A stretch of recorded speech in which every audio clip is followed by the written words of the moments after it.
তোমরা কেমন আছো? অবশ্যই তোমরাও ভালো আছো। এই দেখো এখানে আমার এই রুমটাকে পুরো লাক্সারি রুম বানিয়ে দেব। দেখতেই পাচ্ছ এই রুমটা, পুরো এই রুমটা আমার আর লাক্সারি রুম বানিয়ে দেব। তার জন্য দেখতে পাচ্ছ কত সুন্দরভাবে বানাচ্ছে। এই দেখো মা এখানে কাজ করছে, রং বানাচ্ছে। আর এই দেখো কত সুন্দর।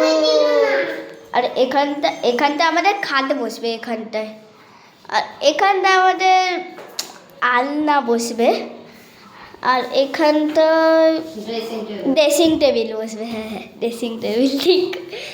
আর এই দেখো চারিপাশের দিকে রং করবে।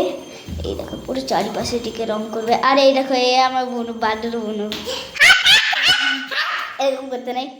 এই দেখো এদিক দিয়ে আর এদিক দিয়ে পুরো এদিক দিয়ে রং করবে। দেখতেই পাচ্ছ এদিক দিয়ে পুরো রং করবে। আর এই মেঝেতে পুরো নীল কালার করবে। তার জন্য এটাকে দেখো। আর তোমাদের পার্ট 2 দেখার জন্য ভিডিওটা লাইক আর চ্যানেলটা সাবস্ক্রাইব করতে